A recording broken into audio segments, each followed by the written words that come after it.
Hello and well met. This is Layron with the Fantasy Grounds Academy. Today we're going to be going over some combat in Fantasy Grounds platform. This is going to cover the 5e rule set, so unfortunately this will be different than some of the other rule sets that are out there. Although the practice will be similar, so you would add your NPCs and players to the combat tracker, then you make sure they're on your map if you're using a map, or you can conduct everything, all your combat, in and out of the combat sheet. So if you have like a character sheet next to the combat tracker and you go to your actions tab, you can drag things in and out between the combat tracker and the character sheet. So that's one way you can run this. The other thing I wanted to mention is the map here that I have this sized. You don't necessarily have to run it this way. This is just a way I have it optimized so that I can see everything. But essentially, you can run this in a fuller screen. So if I lock this image and I use this increased size, you can actually increase the size of the map. So if you have like a projector or a large screen, you can run this with this map more maximized in the background if you want. And you can even take it a step further. So you can come out here and you can really expand it out quite a bit. But I'm going to go ahead and reduce it back to the way I had it before. And the reason I do this is just so that I have a standard of doing things. But if I was going to run this at a convention or perhaps at my house or something like that, I'd probably just have it set to where, basically I'd have this set so I can just run it very minimally without having to have this whole window open. And if I actually had another monitor, which I do in this case, but I'm using it for other things, but I would have all the other stuff on that screen and then all the stuff over here on the right as my projected screen. But anyhow, so one of the things is that you want to make sure that your NPCs, allies, all that are on the combat tracker. So as we speak now, I have if you guys watched the last episode I did about a week ago, I have these all stacked up here in this order. So if I click on this link here, it's going to bring up the NPCs and the players in this pile here. So this way I don't have to keep moving the character sheets around and having it stack on top of each other. So that's an important aspect that I showed last time for organization. The other thing is the placement of your dice tower. If you're going to use it, it should be around in here somewhere to be find to make it easier for you to find. If you want to use the new combat list, you can switch up here. So you can go to this this traditional one, or you can expand it out so you can use this to advance your turn and make it more visible. And if you're going to do a stream, I would probably focus in on this part and then use that down at the bottom to kind of show who's up next. So if you are someone who does streaming, you can probably make a little rectangle and then expand it out and have it actually showing at the bottom list so that you can show that whose turn it is and that sort of thing. All right, so some of the things I wanted to go over are some things are obvious, some are not. So I wanted to kind of get into this with you as far as setting up this combat and then run it a little bit. So in order to remove or take characters on or off the combat tracker, it's usually people will go right click and they'll delete it and then keep doing that. You can do it in groups or en masse. You can do it with more people at a time. So you can come down here to menu and you hit this little garbage can and you can delete all non-friendly or only foes. So that separates out, or if you do only non-friendlies, it'll do neutral, anything without a faction, and then the bad guys. But if you just do the foes, it's only going to do the ones that are in red. So that's the difference there. I'm going to take these guys off, just the foes for right now. So I'm going to show you something. So I'm going to delete from tracker only the non-friendlies or only the foes. So that gets rid of them for the time being. So when you first come to the encounter, hopefully you kind of have an idea of what you're going to be running, or if you're going to even do combat for your particular session. Sometimes it's all role-playing and you hardly get time to do the combat, but it's nice to have this ready. So in our last episode, we actually used this image right here for a quick map, because the image that was provided before, which was there's the player's map for this, I didn't think it was a very good fit for combat, and it's basically takes place on a beach. So I was going to run it all down here, which I thought would have been okay, but it's not very much room. So what I decided to do in that episode is take something like this image, and you can actually link it to this main map. This is what you would share with your players. And then, of course, that would be here, and this would just represent the quick map. So if I needed to run this, I'd pop that up, and there it is. And then I have my players on here. And the reason I did this is kind of have like a beach kind of looking thing instead of just the generic map that's given. And it gives you a little bit more room to play with. I mean, you could put water maybe up here in the north if you wanted to. You could draw like just a boundary so that they can't go past that or something. But this doesn't have line of sight or anything. This is just a quick map. This thing here was an area of detail that I was showing, so I'm going to go ahead and remove that. So this is how you do the area of effect, and we'll kind of get into that later. But if you want to get rid of it, you go to pointers, and you remove this, which is this square, and that'll get rid of it. You actually set that color in the settings. So when you first come into Fantasy Grounds, whether you're a GM or a player, you can click on this color wheel and decide which color you want to assign for yourself. In times before, it used to go by the color of your dice, but now the dice have changed. They don't have it themed for that anymore. It's separate. So you can use the pointer if you wanted to, let's say you wanted to take the orange from this character, or maybe you wanted this blue color from the actual character. So you can click on that, and that'll assign it this blue, and then you hit OK. And then your pointer will change color depending on what you chose, or you can just randomly pick it. So that's just so you can have a different color. So when you draw shapes on here that would be like spell areas, that will show up in the color that you chose, and they'll kind of know it's you as opposed to everyone having the same color. So what I want to do is show you some differences here in when you add NPCs to the combat tracker. So traditionally, you open up the encounter. If they're not already placed, they'll have this, they'll be like this, and then they won't have that check mark. And you add them to the combat tracker, and then you can just manually add them from there. So if I click this add to tracker, they are now on the combat tracker, but not on the map yet. If I want to drag them over to the map, I can take this little helmet. It might be a skull, it might be some other symbol, but nonetheless, this red symbol down here, I can left click, hold the mouse button down, and drag it over and drop it here. And then just kind of sort them the way I want them to go. And then go from there. You know, and they're not visible yet. So by default, when you first add them, they're not visible. So you could do that in the heat of play. But the cleaner way to do this would be to have these pre-placed already, so you don't have to do this in the middle of a session. So it depends. When you're doing a planned encounter, you can set that up to where ahead of time you already have the locations figured out, strategically placed. When you do a random encounter, this is kind of what you're stuck with. You kind of have to do it this way and then move them around and then reveal them. So that could slow you down a little bit, but it just depends on, you know, how fluent you are with the system and how comfortable you are. But to pre-place these, what I'd have to do is, well, one, I want to remove them again from the combat tracker just so you can see that. So if I go to menu, go to delete from tracker, delete only foes, I'm going to start over again. So in this case, this is the drowned sailors. I have it linked here on this map for more convenience for me. I also have a picture in case I want to share that with the players.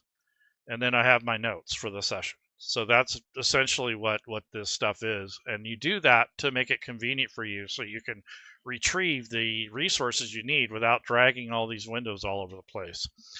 The other thing is how I have this laid out. We went through that in the last episode. So, all right, so we're going to add these. So the drowned sailors at this point are not attached to any map.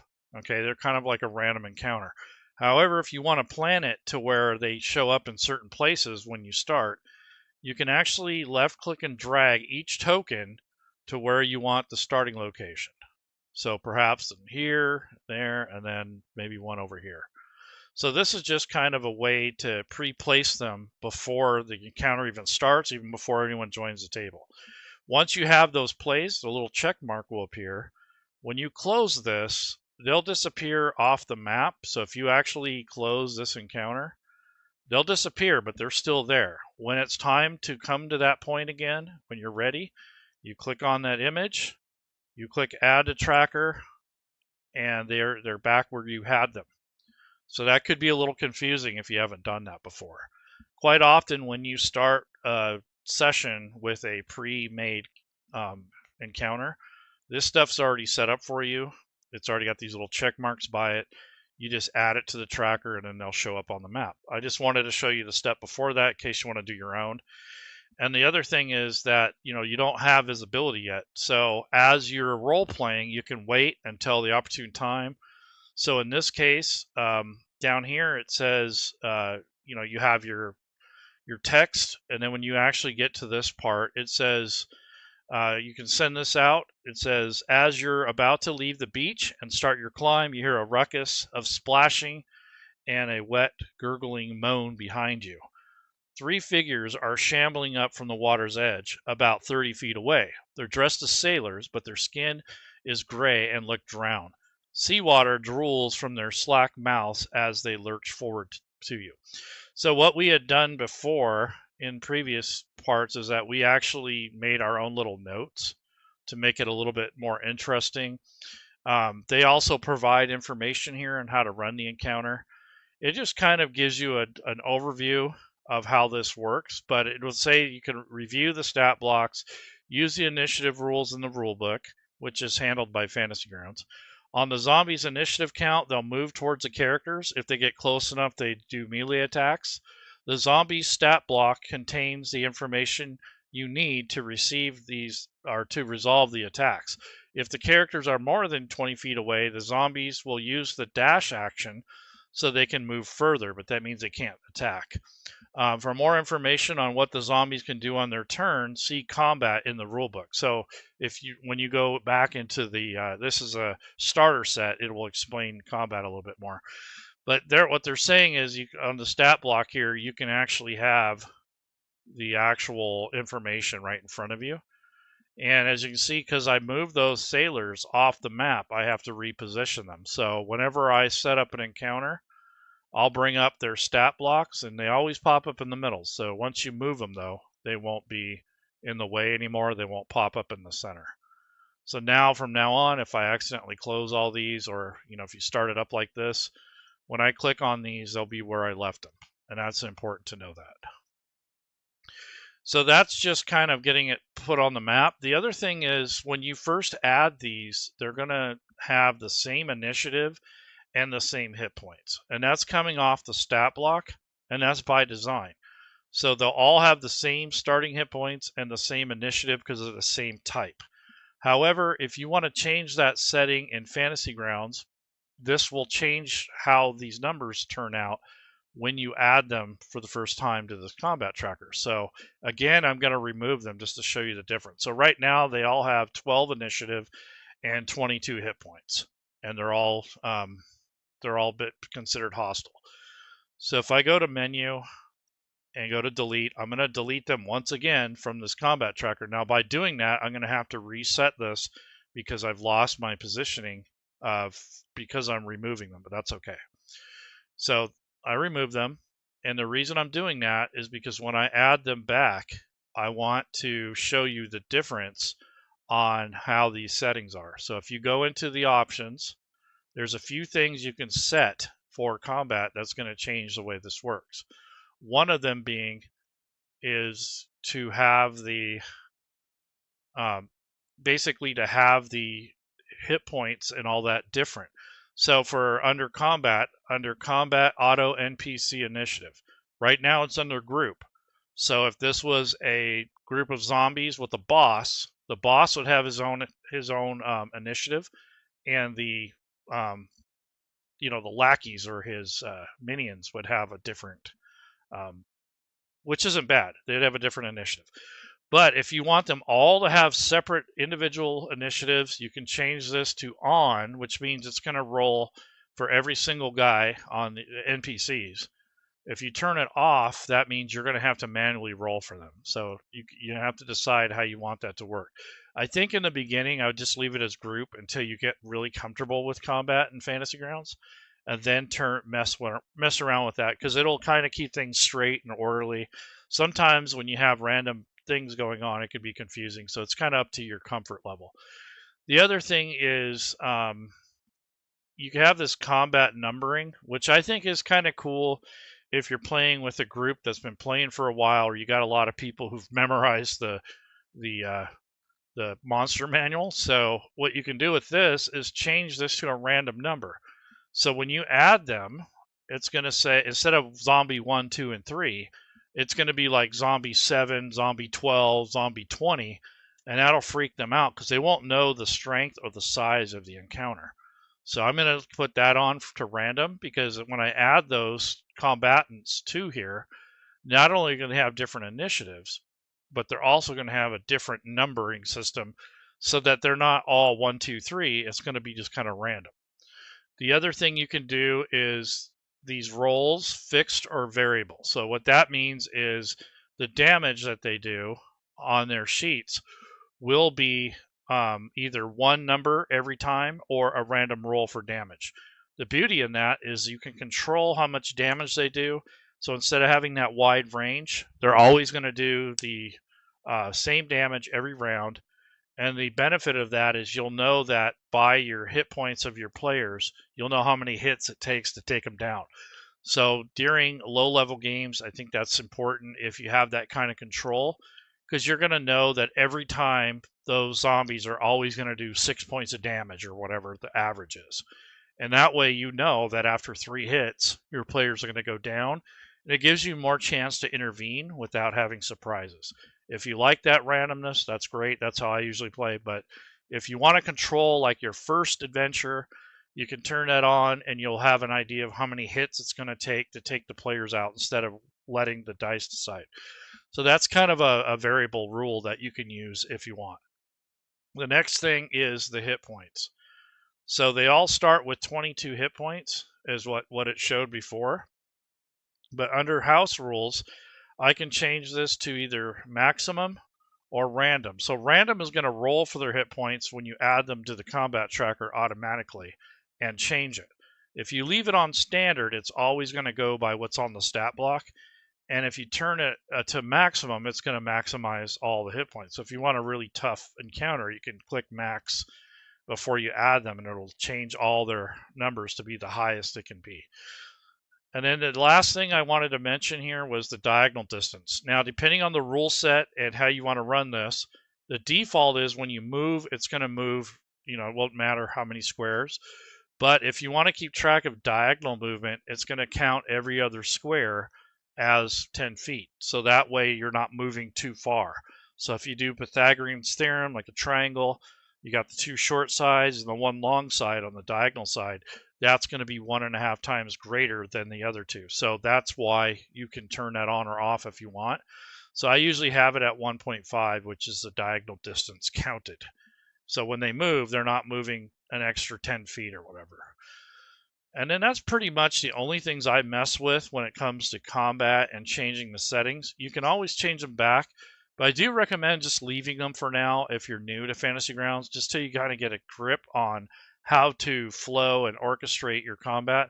Once that gets down to a science and you know what you're doing, then you can play around with the settings. But I wanted you to be aware of that, because I think that sometimes the combat gets boring and it becomes like a slog fest, and it's pretty predictable. And you got people who recognize and remember stats. So like, oh, goblins always have 9 hit points, and they always have this and that. And when you add those factors in, it kind of cuts out a little bit of that metagaming, and also makes it a little bit more different for replay value. So if you run an adventure 50 times, you don't want exactly the same every time. And that's kind of the way you can mitigate that.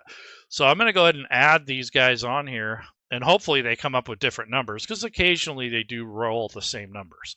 So I'm going to say add to tracker. And this time, their hit points did not vary. Maybe I didn't change that. But nonetheless, it didn't change that. I don't know why, but it kind of blew up in my face. Let me see what's going on here. So let me check that again. Why did that not work? Maybe because I had them placed already. Let's see. So yeah, NPC numbering is random. Yeah, I'm not sure what happened there. Let me try this again. So I want to also try, and I don't have any extensions, so I don't know what's going on, but let's see, hit points is max, that's why. Okay, there we go. And roll combat, roll initiative on each round, no. Okay, so let's try it again. So menu, delete those off. Okay, we'll try it again. So I'm going to uncheck these, actually. And I'm going to add it to tracker. And now they all have different hit points. And when we go to roll initiative, which I'm going to do now, I'm going to go to menu, go to roll initiative. Now I can roll for the players and everyone in the group, or I can roll just for the NPCs, or I can roll for the players, or I can clear all the initiatives. So I'm going to clear all the initiatives just in case. And then I'm going to go to menu, go to initiative, and I'm just going to roll for everybody.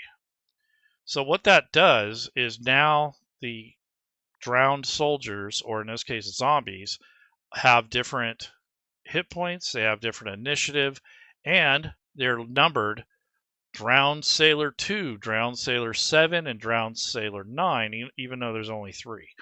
So that's kind of a cool thing to do sometimes if you want that element of surprise and you don't want people reading the strength. So they're going to assume there's at least 9, if not more, of these zombies. And there may very well be, but for this encounter, there's only 3. So that's kind of the nice thing about changing some of those settings before you add them to your map. And then since this is kind of a random encounter and I didn't have them placed, now I will just drag this little helmet over here to the map. And then I'll spread these guys out kind of somewhat naturally. And that way it can start off a little bit different locations. Now I will proceed to run the encounter. So all that fidgeting around is to kind of show you how that changes and what kinds of things that you can expect. So we're on round 1. I'm going to click up here to this first character. So high G gets to go first.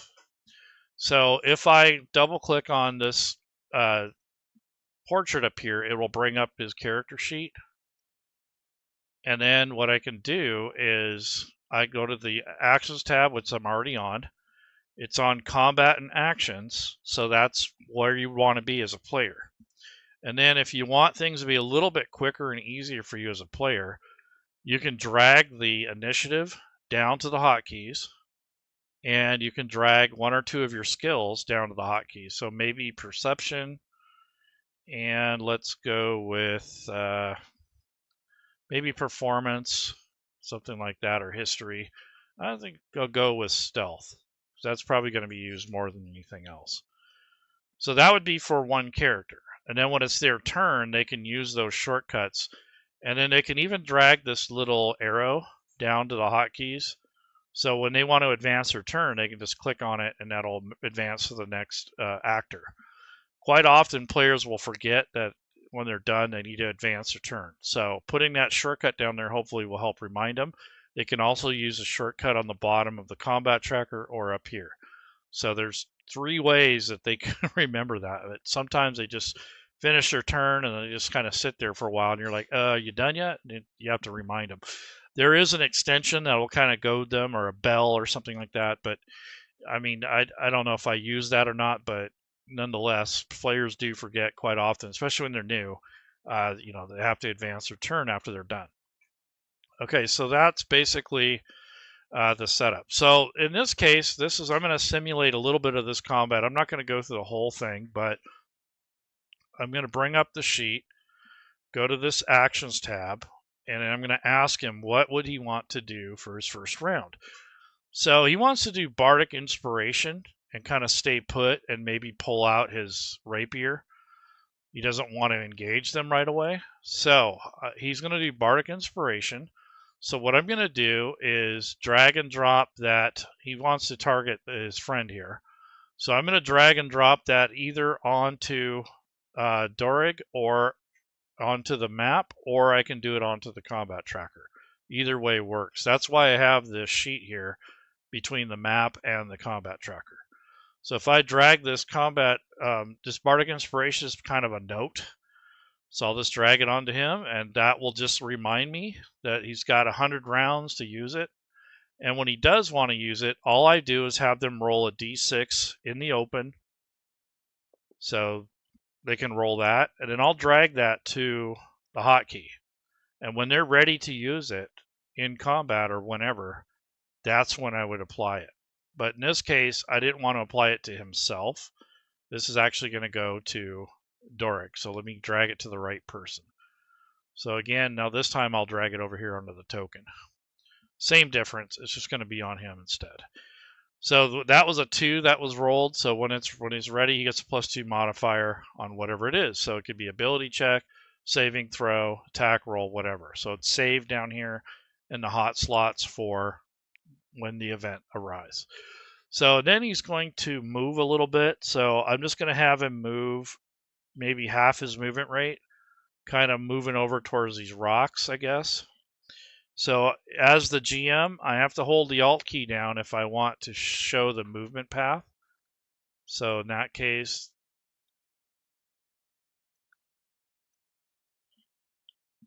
now as a player, you don't have to worry about that. But as a GM, if you want to emulate the movement of an NPC, you need to hold down the left or right Alt key and then drag the token, and it will create the movement distance. If you just move it, it's not going to do that. So that's basically his turn. I would say behind these rocks, probably not too well on covers, but these guys don't have any missile weapons, so it's not a big deal. I also need to make them visible. In order to target them or do anything, unless they're hiding or anything, those need to be visible. So I went ahead and turned on the visibility. This way, if any of these guys target these undead, they'll be able to do so. If you don't turn on visibility, it's harder to work with it, and you can't track them, and you can't put the targeting on them. So that has to be on. All right, so he basically did his turn. He's going to pull out his rapier. So he did Bardic Inspiration. Now I noticed that this one doesn't have any tracking on it, but you basically get, let's see, it says, let's see how often. You can only use this feature a number of times equal to your charisma modifier. So that's no big deal. I mean, you can manually track it, but honestly, if you go into, in this case, preparation, and looking at his modifier, he's got a +4. So he can use that up to 4 times. So I put 4 there, and it says you regain on a long rest, so that at least stays on daily. Now I can go back, and I can check these off. So I know that he's used at least 1, and that's what that's for. So that's just something you can do if you want to keep track of usages or charges on a weapon or whatever. So that's just for Bardic Inspiration. And I just did that for tracking purposes. You don't have to do that. And then, because you can mentally track it. I mean, you've already used it once. It shows here on the combat tracker, so it's not like it's hidden. All right, so I'm going to have him advance his turn. So he'll click on that shortcut, or you can click up here, or click over here. So now it goes to the next actor, which is this one now. And this is the drowned sailor. Now in their notes, it said that they would kind of run or move quicker. So what I would do is they would move 40 feet, but they cannot attack because they're basically booking.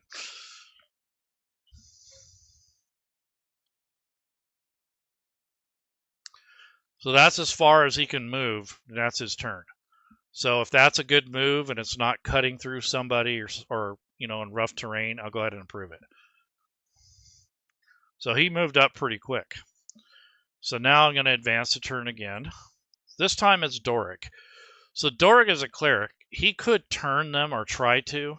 I think what he'll do though is cast Bless first, and then I might have him turn. So Bless is a first level spell. So I want to target himself and his ally. He can do up to 3, but in this case there's only 2 of them. So I'm going to hold down the control key,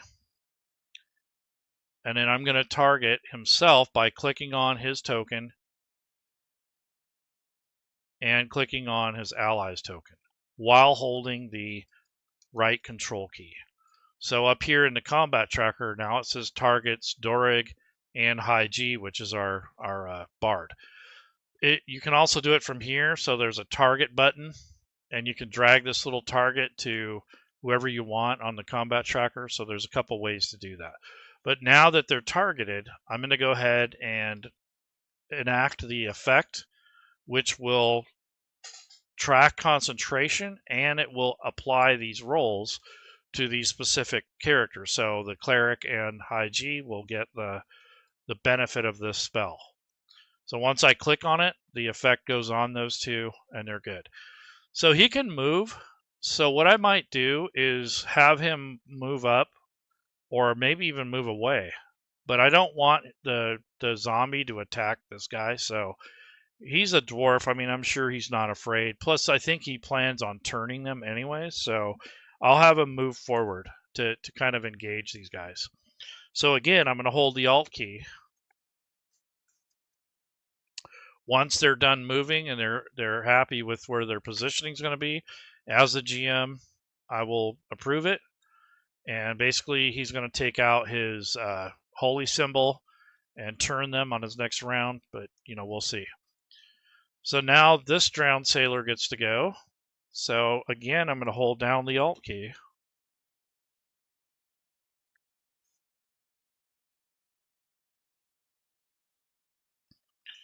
This time the zombie is close, but he still moved double his movement rate, so he doesn't get a turn. That was his turn to move. You can't do an attack on a dash move. So he just got himself closer into position, and it'd probably do the same thing with the next one. So same thing. Hold down the Alt key.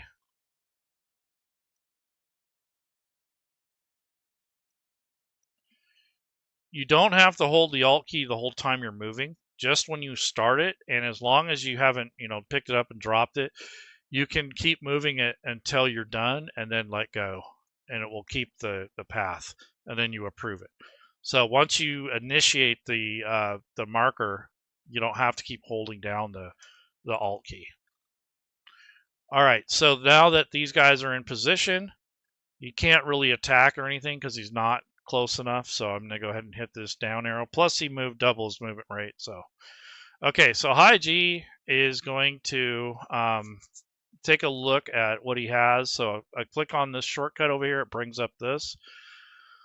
So he has Blade Ward, which I think might be helpful. There's this Holy Word, which is a healing word.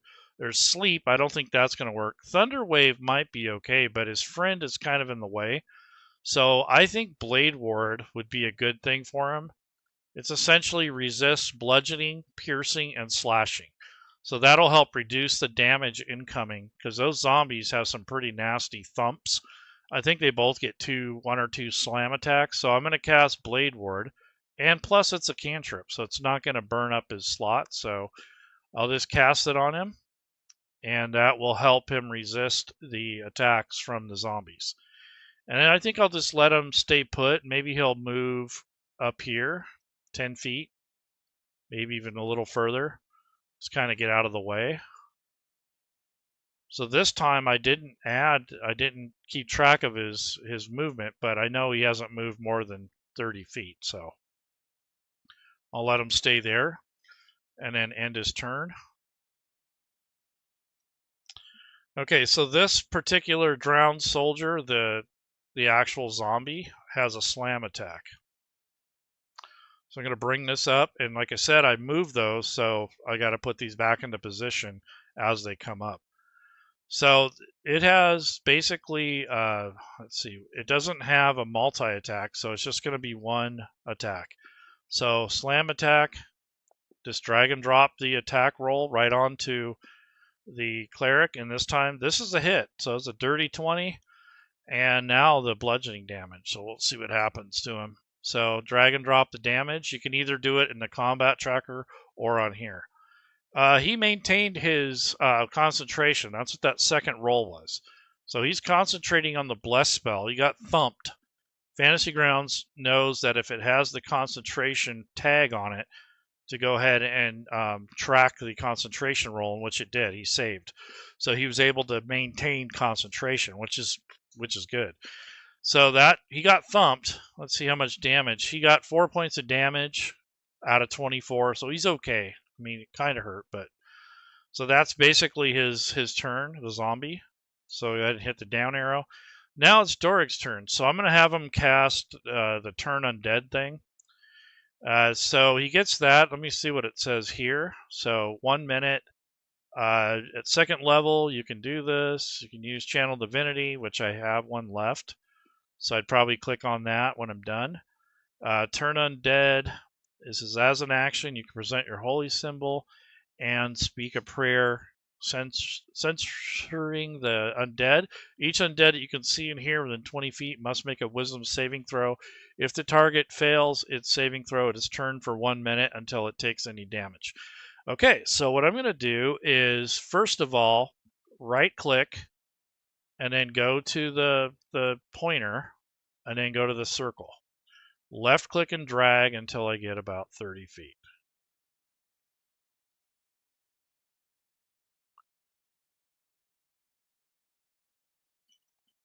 So technically,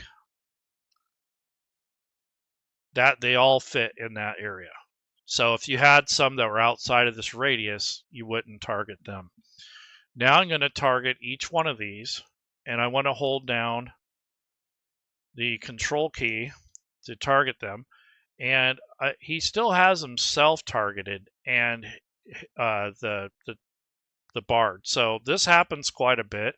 So make sure your targets are cleared before you move on to your next turn, if it's something that you're not going to be returning to do. So you can clear it here by clicking on this little clear target, or you can deselect them here. So it's easier to do it from here. So once I do that, that clears the targets from the last time, because he had himself and the Kaiji here, the bard. So now I'm going to hold down the control key and click on the zombies. Now I'm going to make the saving throw for them. So this is one thing in Fantasy Grounds that some people do or don't like, is the players actually makes the saves for the GM. Some game masters don't like that. This is the way that Fantasy Grounds is set up. So in order to facilitate that, on his spell, or in this case, the feature, you have a die roll and then you have the condition. So first I'm going to roll the die roll to see if any of them save. So I'm going to go ahead and click on this. And they all saved, it looks like. Yeah, so none of them are turned. What a waste. So we used up our turn undead. It didn't work this time. They all rolled pretty well. So they rolled over the number. So I'm going to click on that. That basically disappears. So I can't use my Channel Divinity for the day. I pretty much used it up. And now I have pretty much a sitting duck. So I'm going to have to take some thumps here. That was a gamble. So, and then I'm going to also remove this pointer. So right click, go to pointers and remove. That way it's not annoying. Okay, so he just took a gamble, pulled out his holy symbol, no dice. So this guy is going to now thump him.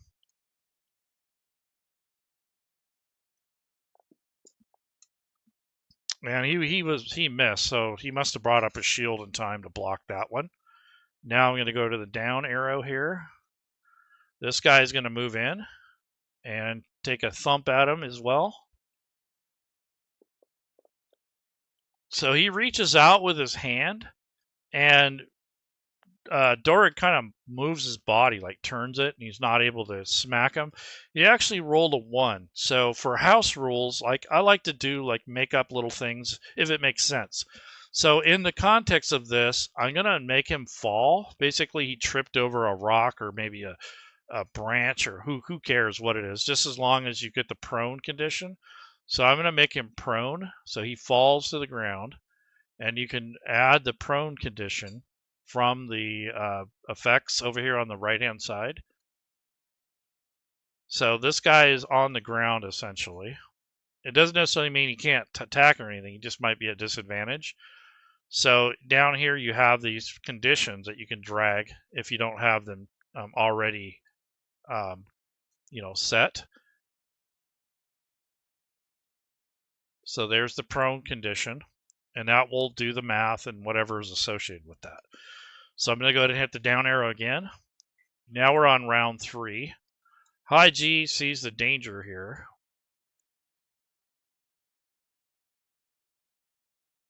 So I think what he'll do, or she, is take this information here and probably, let's see, you got a spell, Jack of all trades. That should already be on, by the way. So that would give him an advantage on checks, and the other one is advantage on initiative. I should have had those already on. Let's see, Blade, Vicious Mockery, nah. Fairy Fire, Healing Word. Healing Word. So I think within, let's see, 1d4 plus your spellcasting ability modifier. It has 60-foot range. I think he's in range, so I don't need to worry about that. But I'm going to go ahead and target him just so you can see that. So with high G selected, I'm going to target Dorg. He's only 30 feet away. So I can apply that to him. So I'm just going to drag and drop this heal, and that'll use up one of my first level slots. So click on one of the slots and then go to Healing Word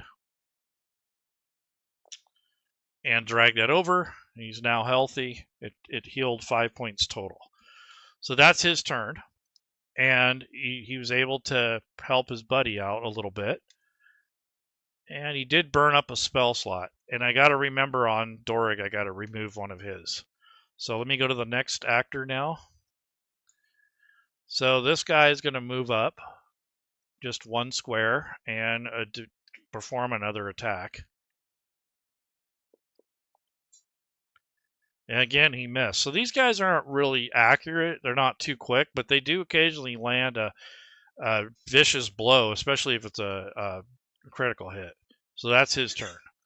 All right, Dorg, you got to do something here. So I think what Dorg is going to do is he can either dodge, which might be a good thing to do, or since he's blessed and he already has Bardic Inspiration, I'm going to use the Bardic Inspiration.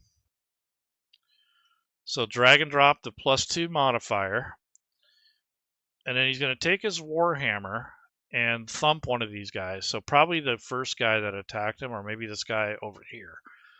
So he's going to use it one-handed, and he gets +2 on attack from the Bardic Inspiration.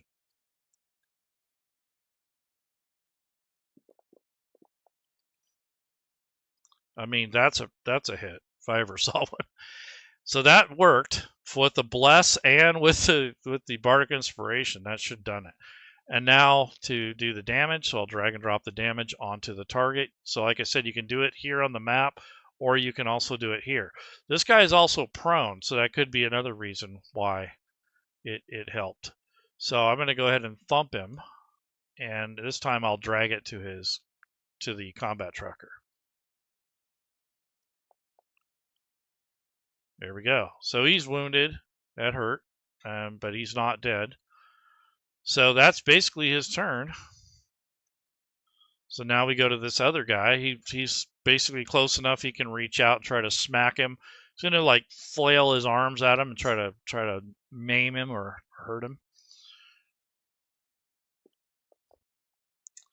Again, that's another miss. So like I said, these guys aren't too bad, but once they start ganging up on you like this, that's not a good thing. All right, so this guy is going to stand up or try to get right himself, and he can still attack because he's in range. The only thing is he can't move away very far, which he's not going to. So in the combat tracker, under effects, I can come over here, double click on this little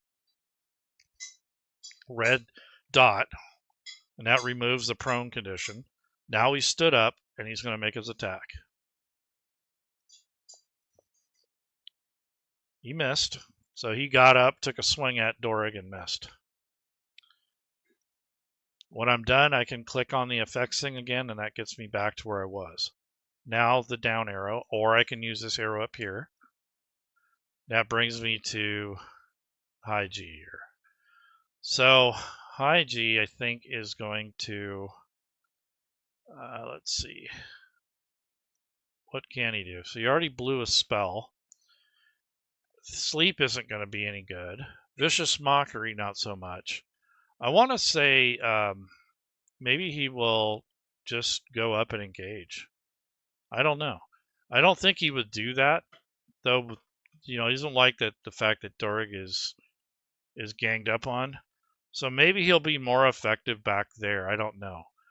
So what I'll think he'll do is move over into position to use his Thunder Wave. So I'll move him over and have him cast Thunder Wave. So again, I'm going to hold the Alt key. And as you can see, because he moved diagonally, he didn't get to move quite as far as he would have if we didn't have that setting on. So I'll go ahead and click on this, move that over. He's also still targeting Dorig, so we want to make sure that's removed. So over here under targets, we can click on the target area and then clear targets. We want to do that before we make our next attack. And now Thunder Wave has some requirements. So we're going to look at that, and it makes a 15-foot cube originating from you, and it is basically one action 15-foot cube. So what he can do is start this cube right here and see if it's we'll see if it's even going to be worth it. So right click, go to pointers, go to draw square, and you don't have to draw it right in front of him. You can actually have it out here first, and then you drag this over. And that's essentially who you'd get. So I don't think he's going to cast that spell yet. I don't think he's in a good spot. So I might move him again to use the spell, but for right now, that's where he's going to be. So I'll just leave it at that. So he's moving, basically shooting for shape. So he's basically kind of moving and positioning himself so he can use that spell. So that's his turn. All right, so this guy is going to attack Dorig again. So this zombie is stepping up, kind of lumbering, kind of lurching forward with his gangly arms. And this time he lands a hit.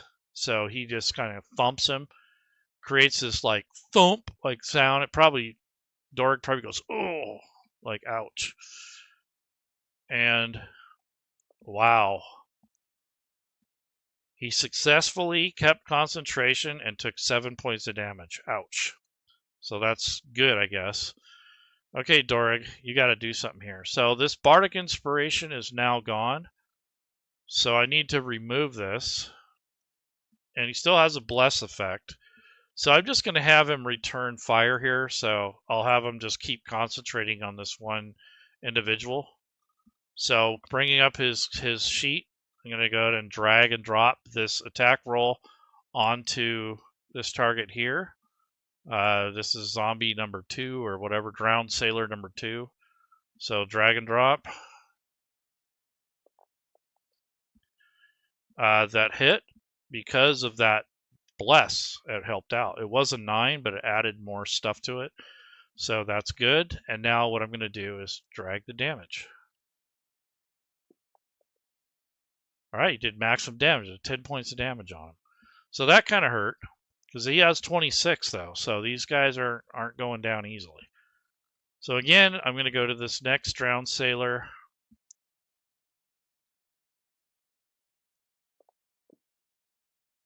He rolled a 1. So this time, I'm just going to say he loses the rest of his turn.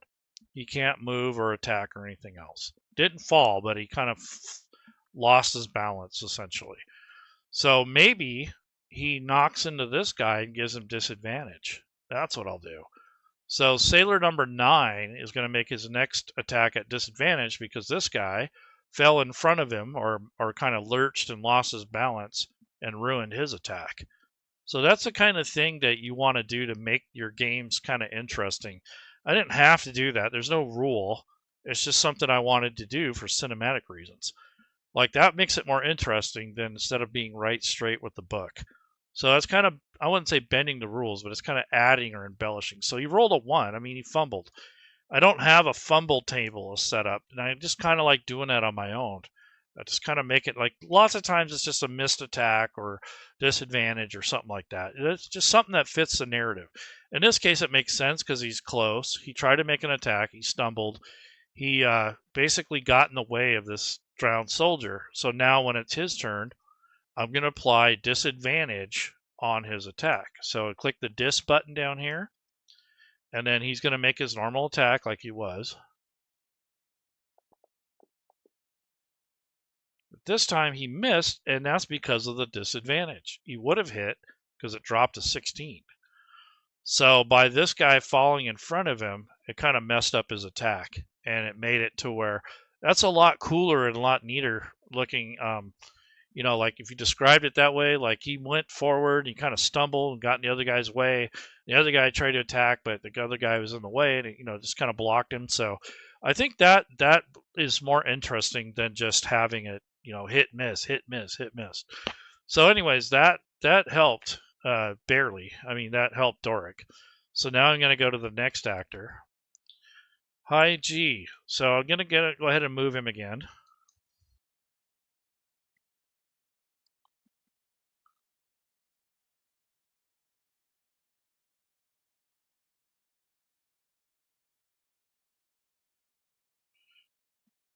Move him back there.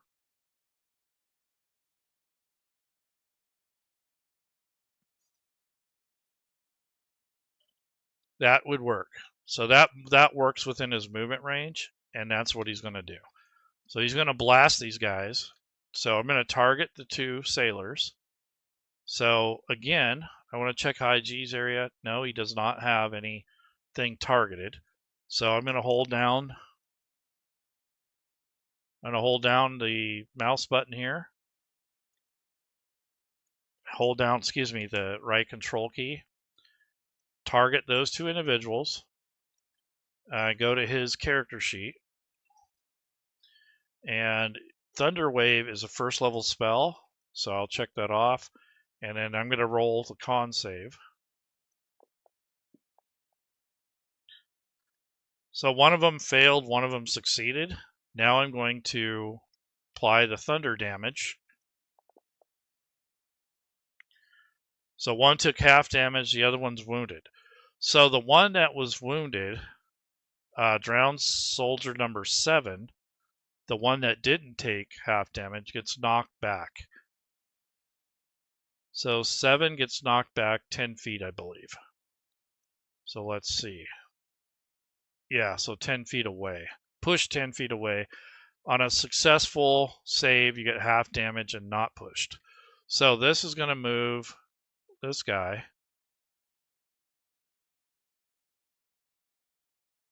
down there. And that's basically the result of that spell. So now I'm going to go to the Drowned Soldiers 2. And he's going to attack Dorig again. And just drag and drop that. That was a miss. So that, he basically just, Dorig probably turned his body so that he couldn't connect. And now I'm on Dorig's turn, so I do need to remember that he already used a 1st level spell. So what I want to do now is think about some spells that I might have here that might help out. So the Bless is definitely helping. You can't cast a bunch of spells, especially if they have concentration on it, but you can cast some cantrips. So I want to see if he's got any cantrips that'll help. Guidance, Mending, Sacred Flame. I don't think so. I don't know if that's really going to help, but I will do Sacred Flame because I know as a DM that's more effective usually on undead. However, the players may not know that, so it's up to you to divulge that. Maybe he remembers something about that from his training as a cleric or something. But anyways, he's going to do Sacred Flame. So this is a dexterity save. So this should work pretty well, effectively. And he's going to blast it at this guy here because he doesn't want to blast it towards his friend. So again, I'll take Sacred Flame. This is a cantrip. And drag and drop it on the sailor. The sailor failed. So now I can drag the damage. Yeah, pretty good. So that was more effective. So I think that's the way he's going to go from here on out. Okay, this guy is kind of getting back up. I don't know if he was prone or not, but he moves up close. And if you get tired of this view, or perhaps your players want a different view, they're able to shift this, toggle it to this view. So you know, if you get tired of that same top-down view, you can use this. It kind of gives you a different perspective of what's going on. So let's leave it like this for a bit. And number 7 is going to attack Dorig, or did he just do that? Nope. So now he's going to attack. We can do the same thing. This time, though, he rolled a critical hit. So I think this time he took like 2 fists and went, ugh, and just like thumped Dorig right across his shoulders. So now we're going to drag and drop the damage. So it already did the hit. Fantasy Grounds knows that it was a critical hit. So we'll drag and drop that damage, see what happens.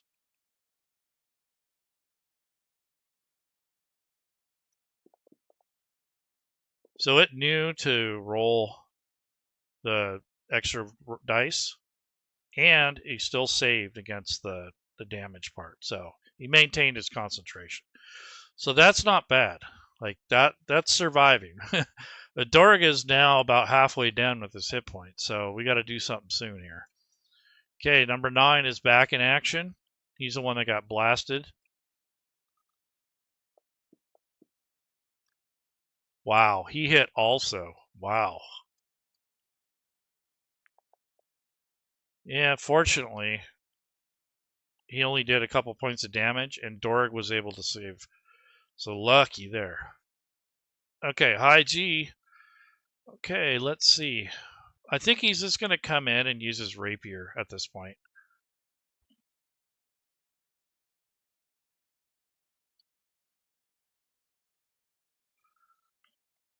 So he moves into melee range, pulls out his rapier,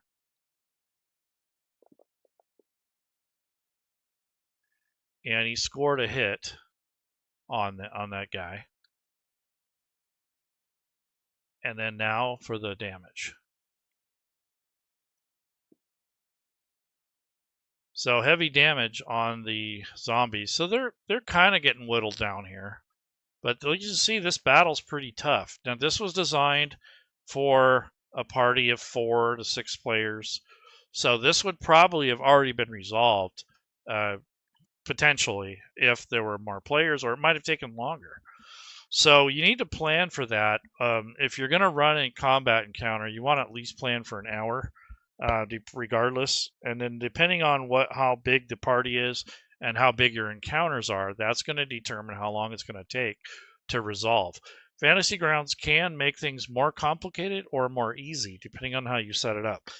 In regards to the combat tracker, I wouldn't have more than 15 or 20 different combat tracker entries, because that bogs down the system. Like, it really makes things challenging. It slows it down. So if you had like 10 zombies, I would break it up into 2 different waves, like maybe 5 and 5 or 4 and 6 or something like that. And that way that it won't be such a slog fest, and it won't impact the combat tracker too much. Because if you have this loaded up with too many entries and you have a big complicated map with a bunch of stuff on here, it's going to really slow things down. It can. It depends on a lot of different things, but I just wanted to throw that out there because that does happen occasionally if you have a large encounter. Fantasy Grounds wasn't really, or 5th edition rule set for that matter, wasn't really designed for mass combat.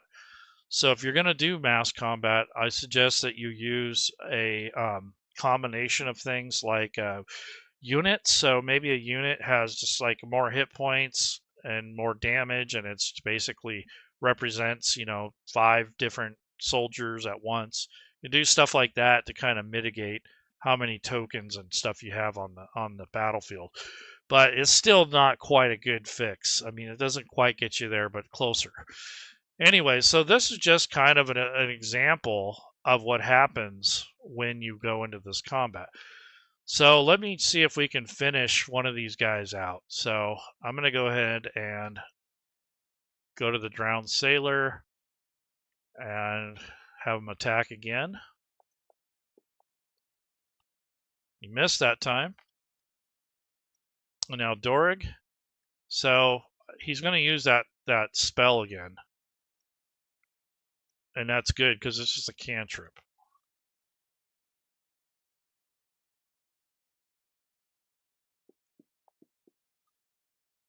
Ah, critical success. Let's see if it does. I don't know if that does critical damage or not.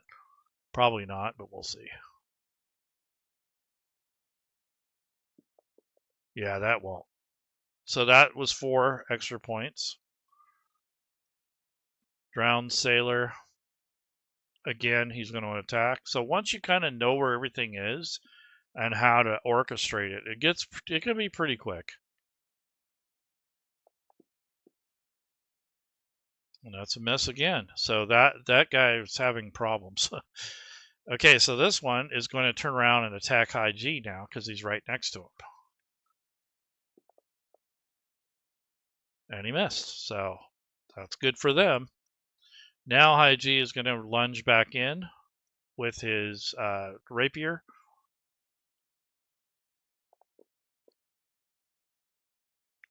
That scores a hit. Pretty good roll there. So he kind of dives in and just like kind of lunges forward and stabs at him and kind of pokes him. And now for the damage. Pretty cool. So yeah, that guy's hurting. So where is he at here? This is number 3, or no, what was that, number 9? Yeah, number 9. Yeah, he's only got 1 hit point left, so he's just barely, probably just like spine is just barely there. They're gonna collapse any minute. Okay, this one will attack Dorig again. That's the one that's been burning with the Sacred Flame. Oh, ouch. So that hurts. So this guy.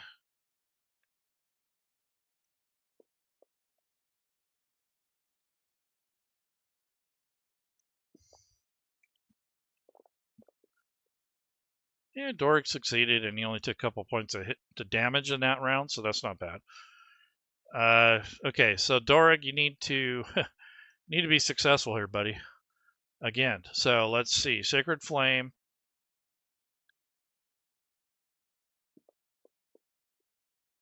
Yes, so he was able to basically torch him, and the flames kind of come out in a gout, and it's like kind of like surround him, and they're kind of like magical fire, not flames, but more like they're radiant damage. So it's kind of like a mystical kind of fiery damage.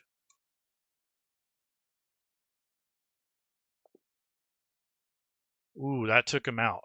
So what happens there is once this player dies, in this case NPC dies, it'll show up here as, you can delete it at this point. He's unconscious, he's prone.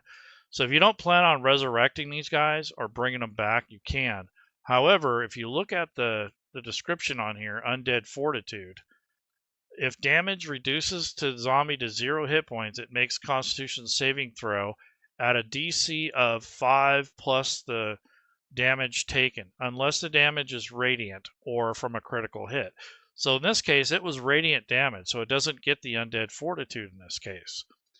So that is a good thing. So this guy is down. Okay, he's not getting back up. And the other thing is, like, when you remove it from the combat tracker to keep this clean, if you want to, it's going to leave this little marker here as to the undead or whatever you have set up in your markers for the death. So that is set in your options, and you go to these death markers, and you can change what you want. Like you can be a bloodstain, tombstone, and however you want to do it. You can, I think you can make your own sets too, but there's different colors, and then there's down at the bottom, there's different shapes. So it just depends. But that's what is left behind. What's nice about that is if you needed to loot or go back to where that person went down, you can kind of see what happened to it. But that's really the majority of it. Let's just pretend that they barely took these guys out. Okay, so I'm just going to delete them. We'll say this guy was already almost dead anyways. Let's see what happens. So this guy goes, let's see if he gets another attack on Dorig. Nope, he misses. The other guy is going to attack High G. Now this time he hits, but High G has that spell which should reduce, or at least it was. I don't know if it's still on. No, it doesn't look like it. So let's see what happens.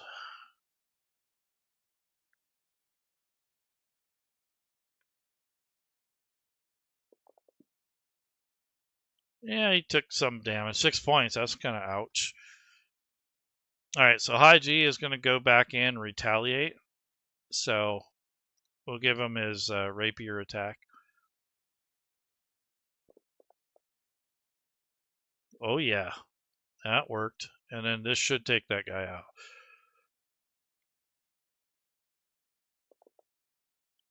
Yep, so this guy's out too. So again, we can come down here and delete it, and it leaves another one of these markers. So that's basically how this would roll. And then Dorig, let's see, it's going to do another one of those kind of flame attacks. This was called Sacred Flame. That missed. So basically, though, once this is done, let's say they finish this guy off together. I'll just delete it for now. Couple things now. So with this, you can clear the markers on the map if you don't want them on there anymore. There's a shortcut.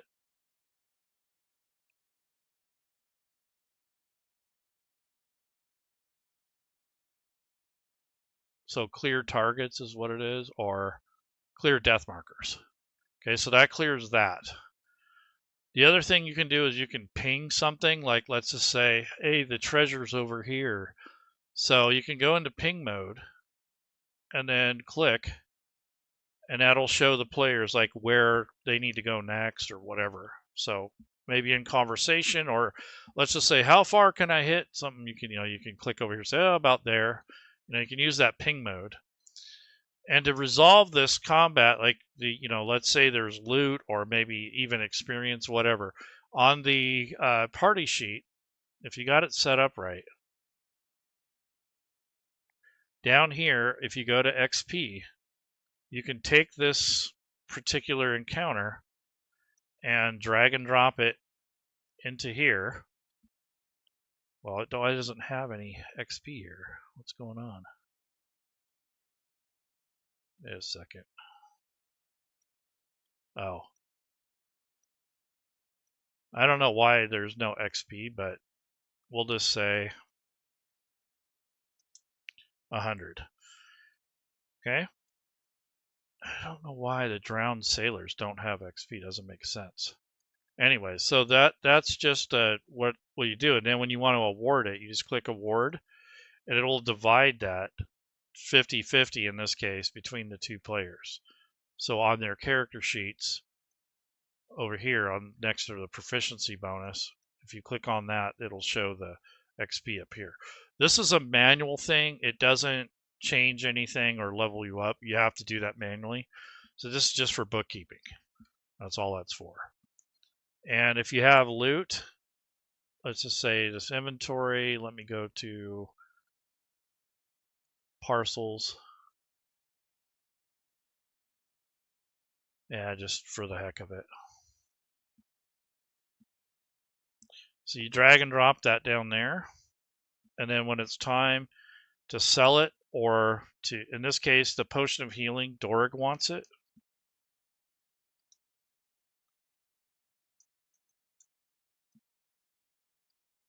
So that's going to be assigned to him.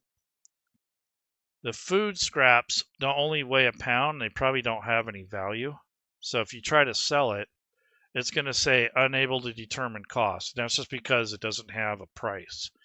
Now, if you go in and edit that, you can change it. So if I unlock this, I can put a value. Let's just say 10 copper. Now that it has a value and it can be divided evenly, now what I can do is try to sell it at 50%. So they'll get 5 silver.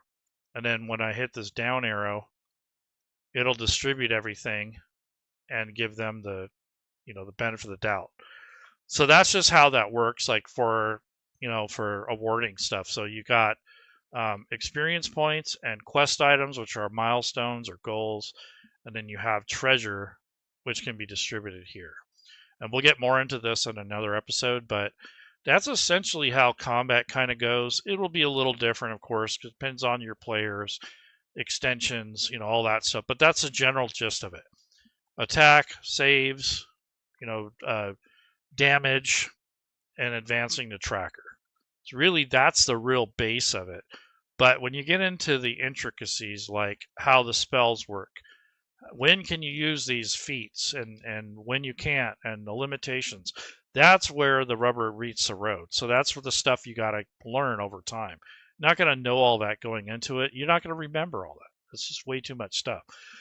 Now, if I want to grant them a rest, let's say they say, well, let's take an hour break, and maybe everyone in real life wants to take a 5-minute break. So what I'll do is I'll go to menu and go to rest, and they want to do a short rest. So we'll do a short rest.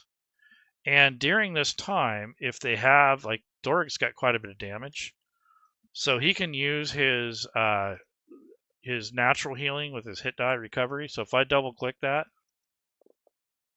that will add whatever, and it will naturally recover some of his hit points without using a spell. So that's one way. And then high G is going to do the same. So again, you can just click on the hit die recovery, and he actually almost healed everything. So they took a break, kind of bound their wounds, probably did a little looting, if at all, and then went from there. So that's kind of the process there of resting and attacking and taking turns and movement. A lot of times, though, when you add line of sight and you have all that other stuff, it really complicates things. It can really be annoying. So start easy. And in this case, I just used a quick map. I didn't care if it has line of sight in this case. You're on a beach, so who cares? That's you're not in a dungeon or anything, so it really didn't need walls and all that other stuff. It's pretty open. So there are occasions where you don't need a complicated map. And like I was saying in the other episode, you can use whatever image you want. It doesn't have to be this. And of course, if I wanted the players to kind of see what they look like, I can open this up, right click, go to sharing, and then share the record to them. And they'd be able to see this image. So that way it gives them kind of a visual of what they're looking at. But you don't have to do that. That's optional. That's just to give you some more information and more immersion. And then here are my notes. So this was our session 0 notes. Here's the, this dragon rest. There's the zombie. There was the encounter, which I didn't have linked properly. And then here's the beach. So that's all the stuff I needed for that encounter. And that's kind of what I set up in the previous edition of this. So if you guys are kind of still wondering about this, floundering around with Fantasy Grounds, just kind of keep playing with it. Get used to it. Get through the routine of setting up the combat tracker and setting up the map, and then having everyone advance their turns and use the stuff on their sheets. You're going to spend a majority of your time on the actions tab, so you might as well have that open. And like I was showing you earlier, players can shortcut their initiative. They can shortcut their main skill checks. You don't normally shortcut attack rolls and saves, unless it's necessary. Sometimes they don't calculate right. I don't remember what the problem was, but it's mainly for skill checks, initiative, notes, maybe there's a spell that they always forget what it does. So let's say Fairy Fire. So if I was a spellcaster and I knew my turn was coming up, I can just click on that and go, oh yeah, that's right. That's how this works. And then I'd start thinking about how I'm going to draw the circle, or the square in this case. So if you right click, go to pointers, you can remove it when you're done. You don't have to leave it up the whole time. So hopefully that's helpful. And I think the next episode, I'm going to do more of the store stuff and the, buying and selling and making the loot, and or at least showing that how that works. And then I think I wouldn't say I'm done, but I think I'll maybe go on to the next part of the adventure and then call it a series, because I've already done, this is episode 6. So if you missed the other ones, I did a lot of setup and talking, blah, blah, blah. But this one is probably the most interactive one, because you do a lot, and it's a lot of work initially. But once you understand the minutia of it and where things are and how they are arranged and set up in Fantasy Grounds, it's pretty quick. It's not bad. When you start adding complications, like really complicated maps, and it kind of starts becoming a burden, and it's not very fun. And like I was saying during the combat, if your combat is too big and it takes over an hour to resolve it, that's generally not fun for players, especially if you got 6 players and you got like 20 different things on the combat tracker. That could take over 2 hours. And there's nothing wrong with that, but honestly, I don't want to spend 2 hours sitting around maybe getting 4 turns. That kind of sucks. So I don't know if that's something that you want to push onto your players, especially if they're new. If they're used to D&D and they've played for a while, they'll kind of understand how that stuff can add up.